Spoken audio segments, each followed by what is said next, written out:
Film की शुरुआत में तबाह हुई दुनिया दिखाई जाती है और बताया जाता है कि इस दुनिया की तबाही के पीछे एक बहुत बड़ा मेट्रॉइड था जो जमीन से टकराया और सब कुछ जलकर भस्म हो गया। अब बस जमीन पर एक छोटा सा शहर और कुछ सर्वाइवर बचे हैं।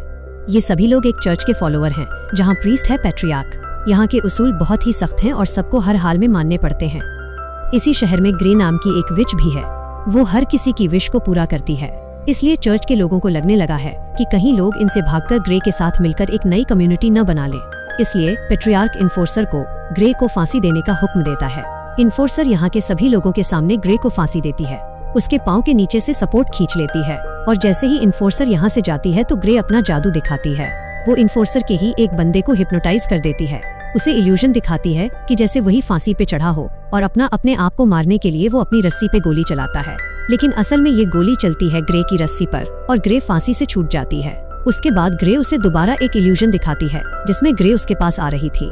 ग्रे को मारने के लिए वो गोली चलाता है तो देखने को मिलता है असल में ये गोली उसने अपने ही साथी को मारी।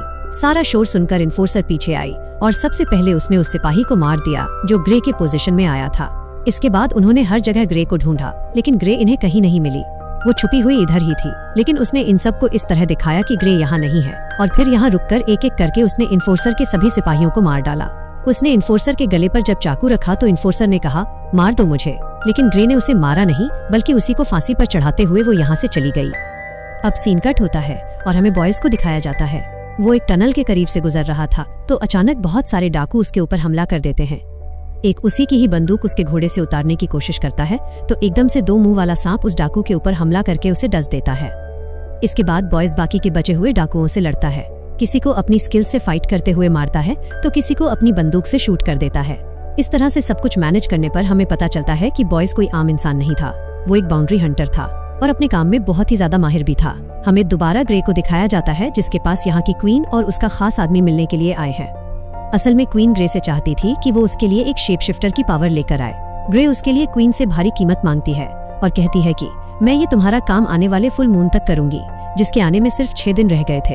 ये दोनों यहाँ से चले जाते हैं और कुछ देर बाद यहाँ पर क्वीन का खास आदमी आता है और ग्रे से क्वीन के काम को न करने को कहता है क्योंकि उसे लग रहा था कि क्वीन जो करना चाह रही है वो ठीक नहीं है। हैरानी की बात थी कि ग्रे उसकी भी बात मान गई। हालांकि ग्रे उस आदमी की बात नहीं मानना चाहती थी, लेकिन क्योंकि उसके ऊपर एक कर्ज था, एक श्राप था कि वो किसी की भी विश को मना नहीं कर सकती थी, तो उसने इस आदमी की भी विश मान ली। अब कहानी में ट्विस्ट है कि किस तरह ग्रे इन दोनों ऑपोजिट विशेस को मैनेज करेगी। वो अब अपनी पावर से पूरे लॉस्ट ग्लैंड में शेप शिफ्टर को ढूंढने लग जाती है जिसे उसे मारना है। वो अपने विजन में देखती है कि बहुत से लोग शेप शिफ्टर का शिकार करने आए थे, लेकिन फिर ये सब उसी का शिकार बन गए। इन सबको मारने के बाद शेप शिफ्टर ने जोर से दहाड़ मारी और यहाँ पर डरकर ग्रे का जादू भी टूट गया।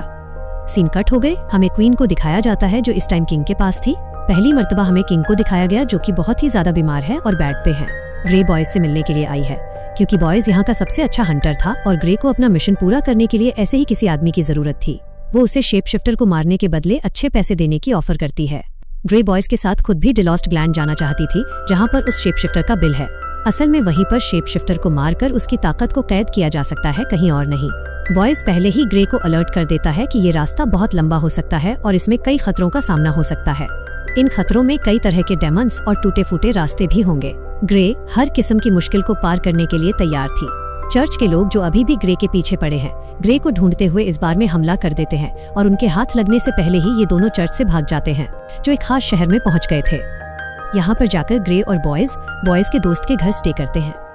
अगले दिन ये लोग अपना सफर कंटिन्यू कर देते हैं और ये दोनों एक बिल्डिंग नुमा जगह में आए थे जहाँ से आगे का रास्ता इन्हें केवल बस के जरिए पार करना था। लेकिन जब ये ऊपर आए तो इनका सामना हो गया इन्फोर्सर और उसके सिपाहियों से। इन सब के दरमियान में लड़ाई शुरू हो जाती है। बॉयज तो था ही बहुत अच्छा हंटर और फाइटर और ग्रे लड़ने के लिए अपनी जादुई पावर्स का इस्तेमाल कर रही थी। वो सबको हिप्नोटाइज करते करते उनके ऊपर वार कर देती थी, जबकि दूसरी तरफ बॉयज धड़ाधड़ किसी के ऊपर गन तो किसी के ऊपर चाकू से हमला करते हुए उन्हें मार देता है। और जब इन्हें लगता है कि अब टाइम आ गया है तो ये दोनों जल्दी से केवल बस के ऊपर जंप कर देते हैं। लेकिन बहुत से सिपाही इनके पीछे यहाँ भी आ गए थे। इनसे लड़ने के लिए ग्रे बस के ऊपर चढ़कर बहुत से सिपाहियों को मारती है, उनसे फाइट करती है, जबकि बस के अंदर बॉयज इन लोगों से लड़ रहा था। इन्फोर्सर ये देखते हुए कि ये दोनों तो इनके हाथ लग ही नहीं रहे, वो अपने सिपाहियों से इस बस की केबल को काटने का हुक्म दे देती है। जैसे ही ये केबल टूटी, बस डिसबैलेंस होकर नीचे गिर गई, लेकिन वो एक चट्टान के साथ अभी भी लगी हुई थी। ग्रे अपने चाकू के सहारे से बस के ऊपर की तरफ आने की कोशिश करती है, जबकि बॉयज इस स्लिपरी चट्टान के ऊपर चढ़ने की कोशिश में था। लेकिन तभी पीछे से दूसरी केबल भी काट दी गई और इनके पास सारा सहारा भी खत्म हो गया। लेकिन अपने चाकू का इस्तेमाल करते हुए आखिर ये दोनों ही उस चट्टान पर चढ़ने में कामयाब हो गए। ये देखते हुए इन्फोर्सर ने अपनी स्नाइपर निकाली ग्रे को शूट करने के लिए, लेकिन स्नाइपर के लेंस के जरिए ही ग्रे ने दोबारा इन्फोर्सर को हिप्नोटाइज कर दिया। उन्हें ऐसा फील हुआ कि वो दोनों वहां से चले गए हैं और इस तरह इन दोनों का पीछा उन लोगों से बच गया। पूरी फाइट के दौरान बॉयज को एक गोली लग चुकी थी, जिसकी वजह से उसे बहुत ज्यादा दर्द हो रहा था। बॉयज खुद इस गोली को अपने जिस्म से निकाल देता है और ग्रे उसके जख्मों पर टांके लगाती है। अब हमें क्वीन को दिखाया जाता है, जिससे पता चलता है कि वो प्रेग्नेंट है। क्वीन को एक वारिस मिल गया था। अब उसे किंग को और सहने की जरूरत नहीं थी। क्वीन का रवैया भी किंग के साथ बिल्कुल ठीक नहीं।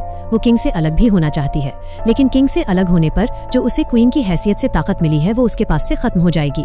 वो फौरन ही खुद किंग को मार देती है और सबसे झूठ कह देती है कि उनकी बीमारी की वजह से उनकी मौत हो गई। ये लोग अब एक ऐसे शहर में पहुंचते हैं जहां इनके पीछे बहुत सारे डीमंस लग जाते हैं।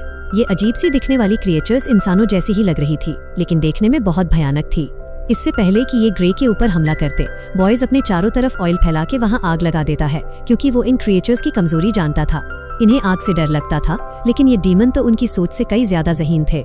जमीन के नीचे से निकल कर आए और आग को बुझाते हुए वो इनके करीब बढ़ने लगे। अपने करीब आने वाले डीमंस को बॉयज मारने लगा और इस तरह इतने सारे डीमन से इन दो इंसानों को बचते हुए देखकर डीमन के लीडर को हैरानी हुई और वो सामने आ गया। उसको देखते ही ग्रे ने अपना जादू चलाया।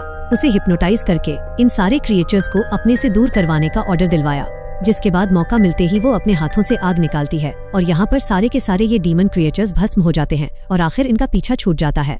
आगे चलकर बॉयज उससे पूछता है, मुझे तो आग की तपिश फील ही नहीं हुई, तुमने वो आग कैसे जलाई थी?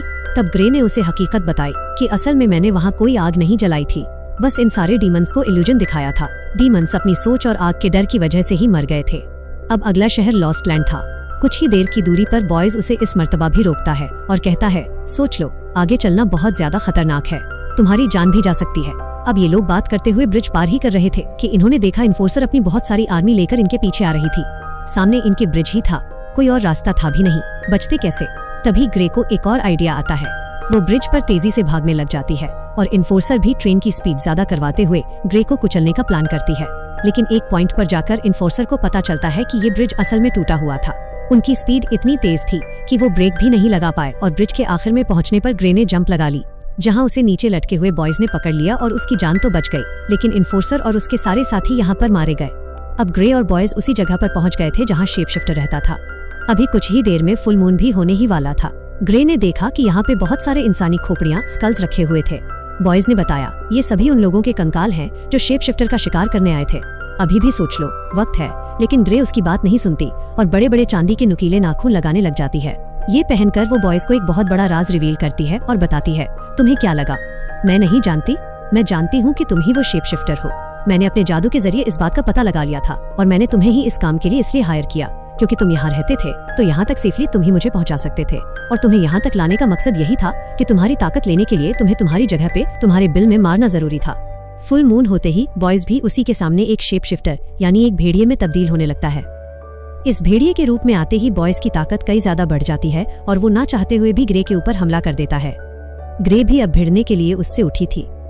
अपने जादू से वो बॉयज को हिप्नोटाइज करते हुए ऐसा दिखाती है कि जैसे बहुत सारे परिंदे उसके पास आ रहे हैं।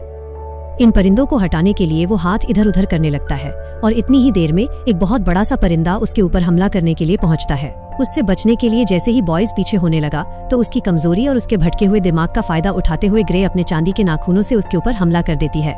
इतने में ही चांद भी बादलों के पीछे छुप जाता है और बॉयज की बॉडी इंसानी शक्ल में आ जाती है। ग्रे के हमले की वजह से वो फिलहाल बेहोश हुआ था। जब उसे होश आया तो उसे जंजीरों से बांधा गया था। वो अपने आप को कमजोर फील कर रहा था। अब वो बॉयज से माफी मांगती है और कहती है, मैं जो करने वाली हूँ मैं करना तो नहीं चाहती, लेकिन मैं अपने कर्ज की वजह से मजबूर हूँ। वो उसकी जान लेने ही वाली थी, लेकिन तभी बॉयज ने कहा, मेरी भी एक विश है। बॉयज उसे विश करता है कि तुम मेरे पास ही रहो, क्योंकि वो अब ग्रे से प्यार करने लगा था। ये सुनकर ग्रे की आंखों में आंसू आने लगे और उसने कहा कि हर विश की एक भारी कीमत भी चुकानी पड़ती है। बॉयज इसके लिए भी तैयार था, लेकिन ग्रे तो बुरी तरह फंस चुकी थी। वह क्वीन की विश पूरी करती है, क्वीन के खास आदमी की या फिर बॉयज की। जैसे ही फुल मून दोबारा बादलों से बाहर निकलता है, बॉयज एक शेप शिफ्टर में बदल जाता है और ग्रे बेदर्दी से उसके जिस्म के अंदर अपना खंजर घोंपते हुए उसे मार देती है। उसके बाद सीन कट हो जाता है और हमें अगली सुबह का सीन दिखाया जाता है। ग्रे के हाथ में हमें बॉयज की भेड़िए वाली खाल दिखाई जाती है। ग्रे के वापस आते ही वो देखती है कि यहाँ के सारे लोग बहुत ज्यादा खुश थे, क्योंकि वो चर्च की हुकूमत से तंग आ चुके थे और उनके लिए उम्मीद की एक किरण सिर्फ ग्रे ही थी। ग्रे के आते ही वो अपना प्रोटेस्ट शुरू कर देते हैं और सारे के सारे बागी बन जाते हैं। चर्च के ऊपर हमला कर देते हैं और चर्च का क्रॉस भी गिरा देते हैं। ग्रे अब सबसे पहले जाती है क्वीन के खास आदमी के पास। वो उसे बॉयज की खाल देते हुए कहती है कि क्वीन को अपना खून इसके ऊपर डालना है, तब इसकी ताकत क्वीन के अंदर चली जाएगी। ये खाल पकड़ते हुए वो आदमी कहता है, मैंने तो तुमसे विश मांगी थी कि तुम क्वीन की विश न पूरी करना। तो ग्रे यहाँ पे उसे ट्विस्ट बताती है कि क्वीन असल में शेप शिफ्टर बन के बॉयज को पाना चाहती थी, लेकिन वो ये नहीं जानती थी कि शेप शिफ्टर सिर्फ एक ही है। बॉयज को पाने के लिए मुझे उसकी जान लेनी पड़ी और तुम्हारा विश करने का मकसद था कि तुम्हें क्वीन मिल जाए। अब बॉयज मर चुका है तो क्वीन भी तुम्हारी हो चुकी है।